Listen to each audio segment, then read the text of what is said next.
On this edition of Inside Education, take a tour inside one of the Clark County School District's newest schools. It was big. It was pretty big. It's bigger than my other school. What makes this elementary school different, and how many new schools will be opening doors this coming school year? Plus, have you registered your child yet, both for class and for bus transportation? We've got the information you need to know. Then go inside a special exchange where teachers can purchase supplies, sometimes for pennies on the dollar.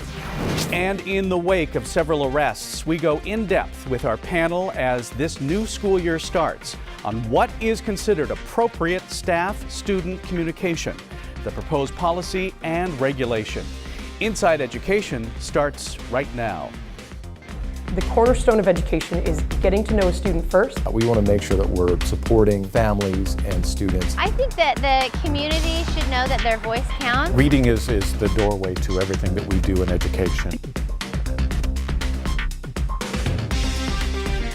Thank you for joining us for this edition of Inside Education. I'm your host, Mitch Truswell. In less than a week, more than 320,000 students will return back to class when the Clark County School District officially starts the new school year on Monday, August 14th. Now, if you think the school year is coming up fast, you're right. That's because the school year is starting 2 weeks earlier than in the past. And there is another big change this year as well, at least something that hasn't happened in quite a while. 6 brand new schools will open their doors to students for the very first time. Inside Education's Kathy Topp got a peek inside one of those schools, along with some parents and students. Kathy. Mitch, it has been a while. In fact, the Clark County School District hasn't opened brand new schools since 2010. The 6 new schools for this school year are all elementary schools, and here's another interesting fact. They are all 2-story buildings.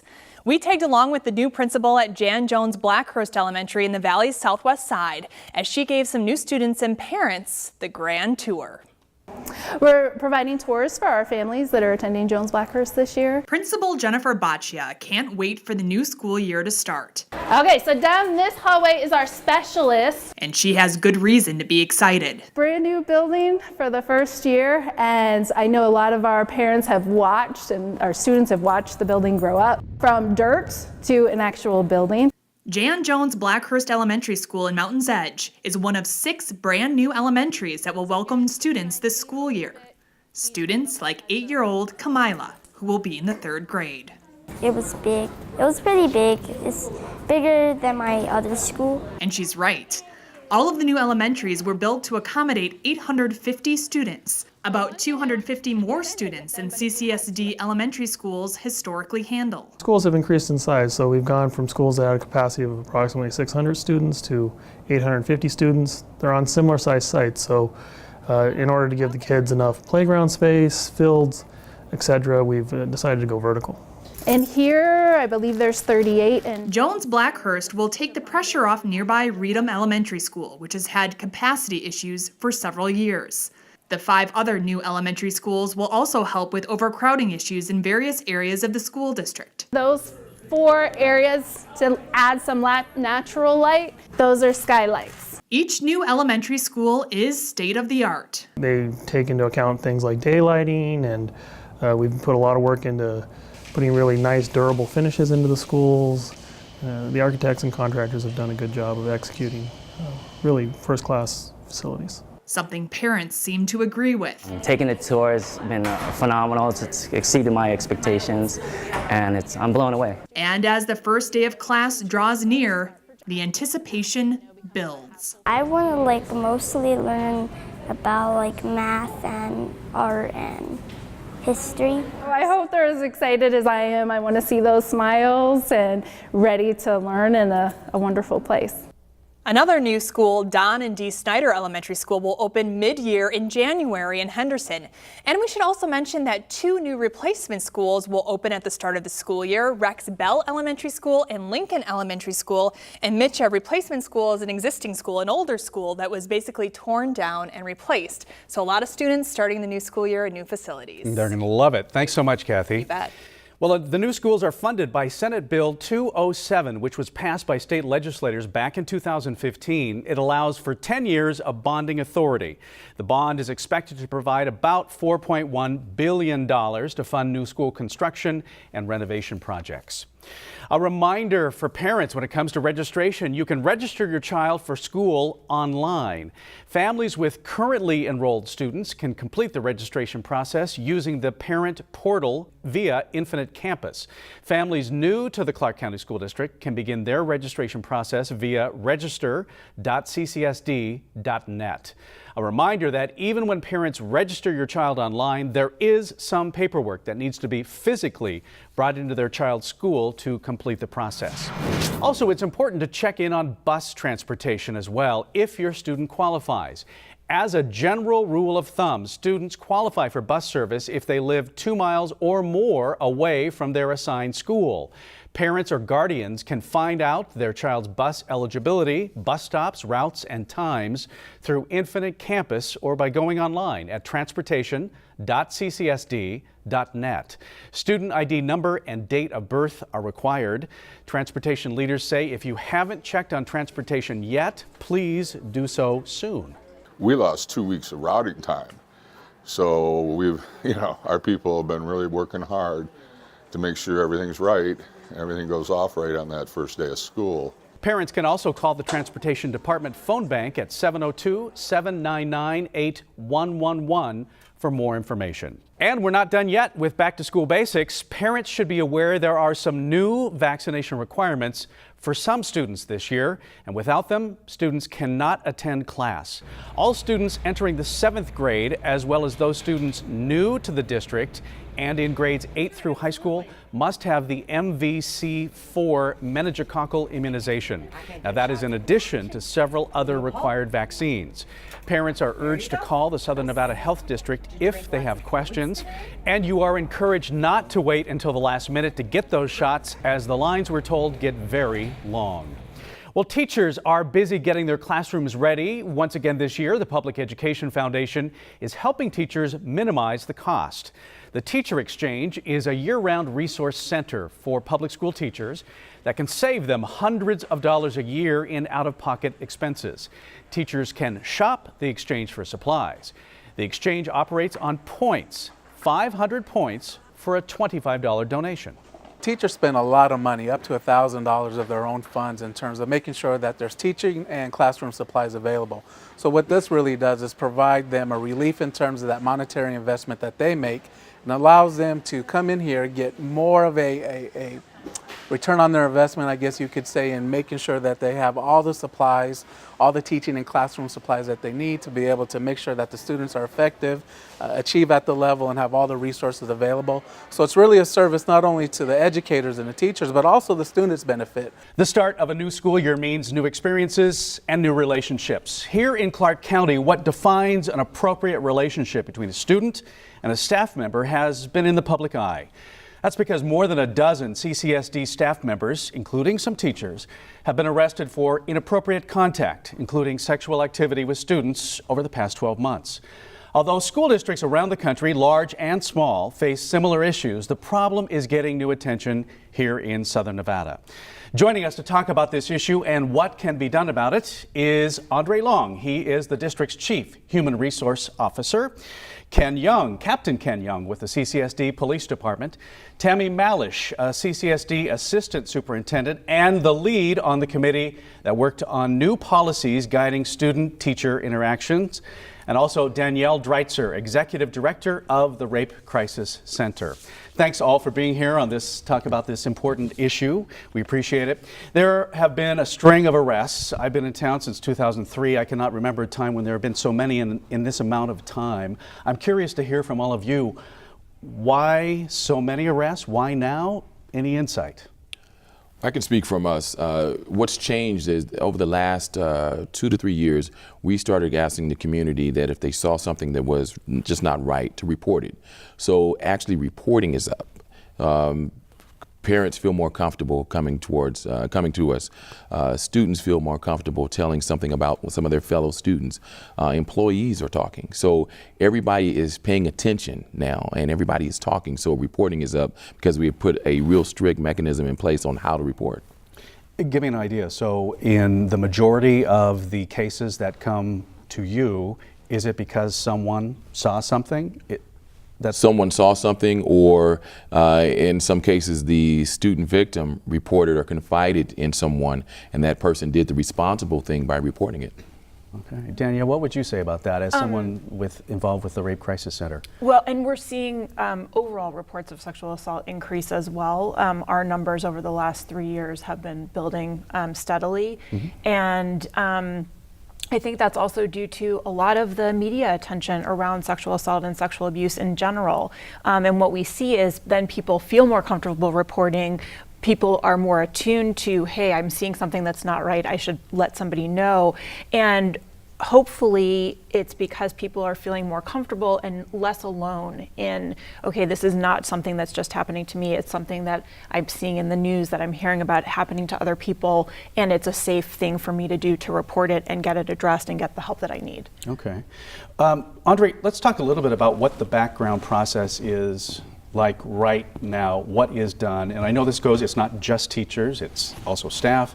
Tell me a little bit about the background process. Currently, right now, when someone makes application to the district, previously up until July, because new laws were put into place just last month, candidates were vetted.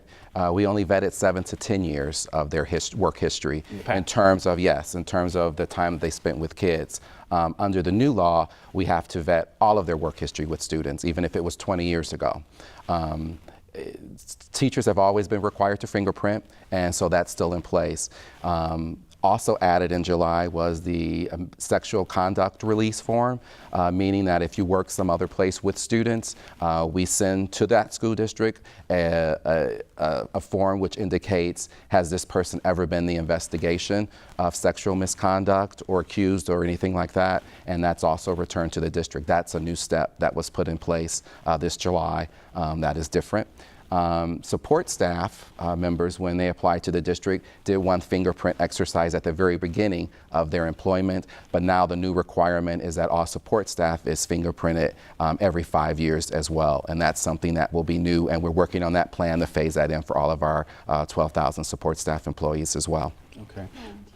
And volunteers. There was a new law that put into place. Volunteers previously could just volunteer in the classroom and so forth. So the new law requires that anyone that has the tendency to be with kids unsupervised or regular contact will also be required to go through that background check. Okay, and so that was new, you said that started in July for the CCSD staff. For everyone at this point. Everything went into effect in July, so we're changing our processes and implementing that as quickly as we can. Okay. Where do those fingerprints go? Is that local? Is that state? Goes both. Goes to local, what we call our scope check. Then it also goes to FBI for a national check. Okay. Let's talk about, since we're talking about relationships, how do you define what is an appropriate relationship when you're talking about teachers and staff and students? I don't know, this probably came up, Tammy being involved in the committee which put together the regulations on social media, which we'll talk about in a minute. But I suppose you had to talk about what is appropriate and why would a teacher need to contact a student? Yes. There was a lot of conversation around appropriate relationships and about communication with students. We live in a digital age, and our young people communicate digitally very well. In fact, sometimes better than they do in face-to-face contact. And so our employees, I think, have resorted to using that as a communication tool to get messages out to kids in the most efficient and effective manner. The upside to that is we can get a message out to a lot of young people very quickly. The downside is that in the cases that we saw this year of the arrests, in every case there was use of electronic communication within the course of the relationship or the grooming. And that doesn't mean everyone who's contacting kids, of course. However, it put a requirement on us or an obligation to define that and spell that out. So this work really began around looking at the appropriate relationships and the appropriate use of communication. Luckily, we started this process back in March because as we were getting near the end, that's when Senate Bill 287 passed and was enrolled, which created some new requirements that Dr. Long mentioned. Those were able to be rolled into this policy and regulation because they fit very well. Had we not started this work, we would be just beginning the work of writing a policy and a regulation to address all of these new mandates under law. And so I think it's going to get confusing to folks, though, because what was a part of the regulation and what was a requirement of the law? For us as a district, it's irrelevant. We have to comply with the law, and we expect our employees to comply with policy and regulation as well. Okay, so let's talk about, in formulating this policy and regulation here, you got insight from a lot of folks. Tell me, can you summarize some of the feedback you got from maybe from the parent side, and then we'll get to maybe the teacher side? Sure. Through the course of the process of drafting, we invited stakeholders to the table. So school district police was there, Metro, the prosecutor's office, the DA's office, the prosecutor, HR, athletics, activities, our family engagement, community center, all of our associations were at the table, students. And so it was important to have key stakeholders at the table to bring up, have we thought about this, and what about this situation? The struggle within the committee, and the committee was fabulous. I think they did an excellent job getting a draft on paper. There were some debates in the room, please understand. Our biggest struggle was, where's that balance between encouraging employees to engage with students and build relationships, which is critical, and yet stay behind that line of appropriate. And again, I think that's easy for our employees, don't get me wrong, but I think that when we start defining their behavior centered around electronic communication, it sends a message to them that they should hesitate and they should not fully engage in those relationships. And so we really struggled with not sending that message to our employees, but yet making it clear to parents, here are the parameters we're going to operate under. And so we feel like we set some good things in place. Then we posted it publicly. We left it open for about a month. We posted the draft. We let the public weigh in. We gave them some survey questions as well as some free response. We had over 1,600 people weighed in on that, which was fabulous. The majority were parents. We have more parents than we do employees. And the survey results really yielded parents on the one side saying, be more restrictive. Don't allow electronic communication. The hours are too open-ended. To employees who were saying, yes, but. There are times when we save kids. There are times when students are struggling at 11 o'clock at night. They can't go to sleep because they don't remember what it is they had to bring tomorrow for a test. So kind of that balance that we talked about in our committee was the same balance we saw with a survey. Then we did a community roundtable where we had a panel. We brought in an expert as well as community, as well as our work group members. We sat around the table, discussed the changes, and opened up questions, and we took that feedback. We took feedback, we wrapped it into the policy and regulation, and then when the Senate bill hit, we went back to work, drafting again before we submitted it to the board. That process also has a public response component. So once again, it was posted publicly and opened back up for public feedback. Bottom line, I'm going to summarize it. For those communications that teachers want to have with students, they can still have that communication, but it has to be, how is that changed? It has to be through proper channels. Approved system. Such as? Our chief technology officer will oversee that process. We're looking for communication tools that are loggable, that create a record. Our preference is email. All communication systems, electronic email, should be through a professional account, not a personal account. Right. For social media, the same applies. Again, it's okay for staff to have social media accounts that are affiliated with their groups or organizations on school campuses, but we need to keep it tied to a professional account. We limited the hours between the hours of 10 p.m. and 5 a.m. off limits, no communication. And then when text messaging is going to be used, group text messaging versus individual text messaging. In cases where it would be a FERPA violation to include others, or it's a personal matter, our encouragement to staff will be include the parent or guardian or another staff member, so that at least there's a witness, if you will, on that communication. Okay. And let me just say, we have over 40,000 employees in the Clark County School District, and most of those folks are responsible social media users and appropriate contact with students. So this just puts in some safeguards for those who are getting through the system and doing things that they should not be doing. And the idea is that these channels can also be monitored, correct? That is correct. Okay. All right.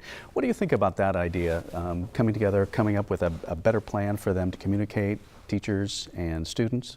Well, you know, it's really critical because if you look at the background check process, that only catches somebody who's had a criminal conviction, and very few predators will have that in their history. They float under the radar, they get to children and students by doing exactly those types of things, texting it off hours, you know, and a lot of times it is vulnerable students. It's kids who are at risk, who maybe don't have a lot of parental supervision or a lot of parental support, and are very much at the mercy of other adults that come to them in a supportive way, in a way of wanting to help them in various ways, which, as we know, many well-meaning teachers and staff do that in a totally appropriate way for kids, and we absolutely recognize that.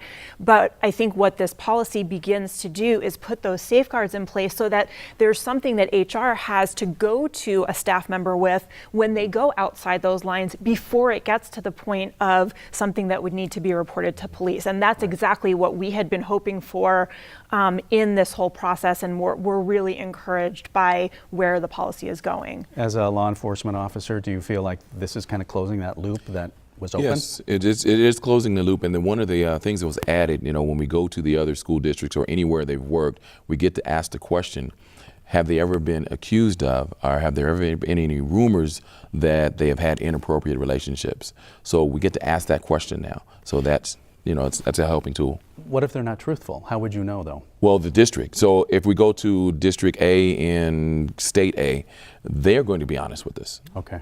You know, so the employee, the person that's applying may not be. All right.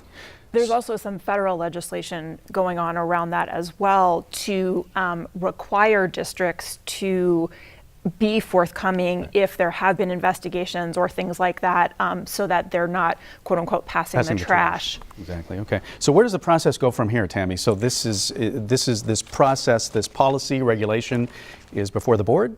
It went before the board on July 13th as a notice of intent. It was unanimously approved. We went to the work session on August 2nd and shared with the board for their review some of the guiding documents we prepared around this. We've been busy at work trying to create all of the tools and guidance that center around this so that we can begin the training piece of this. The board will review it again on August 10th at that meeting for an adoption, or they have the option to send it back through the process if substantial changes are required.